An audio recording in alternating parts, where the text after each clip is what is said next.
says Spain does not do business with it।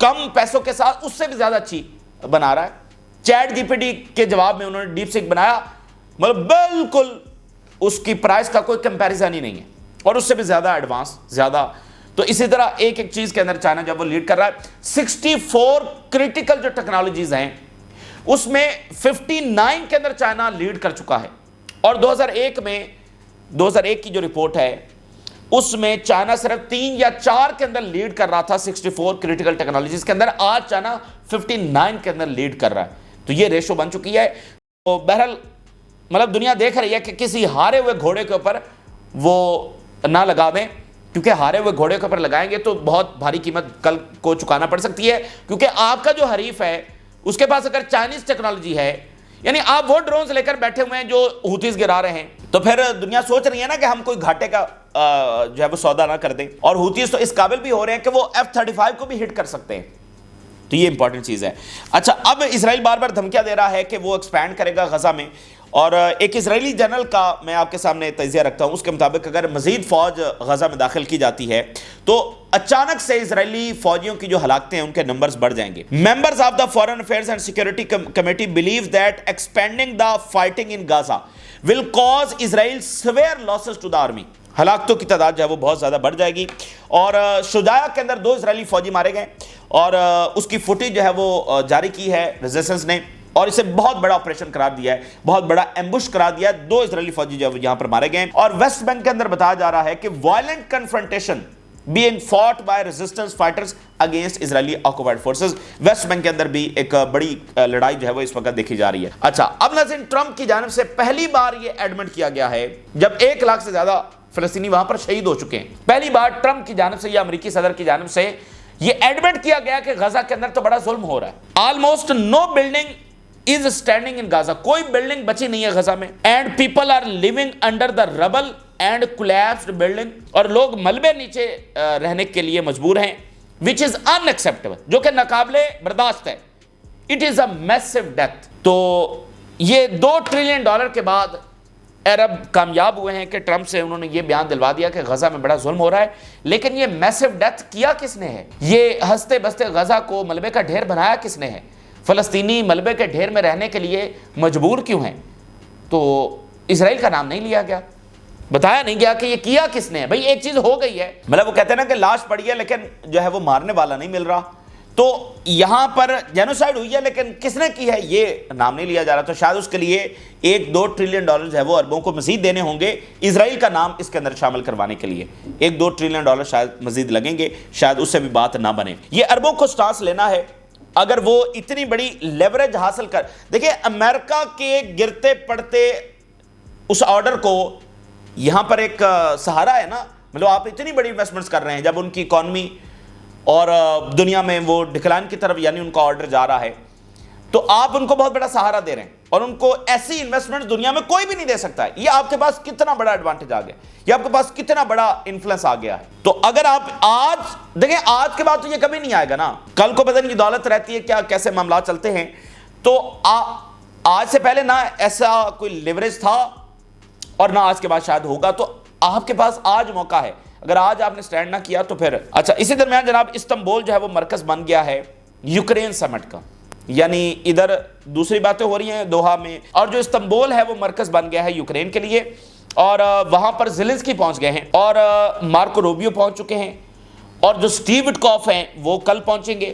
اور Trump کہہ رہے ہیں کہ وہ بھی ترکی جانا چاہتے ہیں اگر پیوٹن آتے ہیں تو. پیوٹن شاید آج رات کو وہ فیصلہ کریں, لیکن اب چانسز کم ہیں کیونکہ رشیا سے ایک ہائی لیول ڈیلیگیشن جو ہے وہ پہنچ رہا ہے, جس کی سربراہی جو ہے وہ فارن منسٹر کر رہے ہیں, اور بھی مطلب ہائیسٹ لیول کے اوپر یہ ڈیلیگیشن بھیجا جا رہا ہے. تو چانسز کم ہے کہ اب پیوٹن آئیں کیونکہ یہ ڈیلیگیشن آ رہا ہے.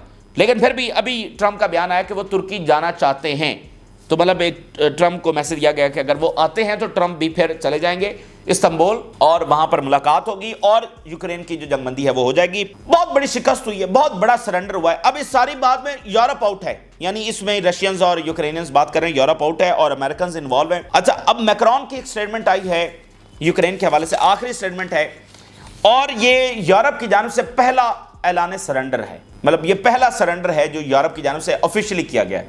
میکرون نے کہا ہے کہ جو ٹیریٹریز چلی گئی رشیا کے پاس وہ اب واپس نہیں آنے والی.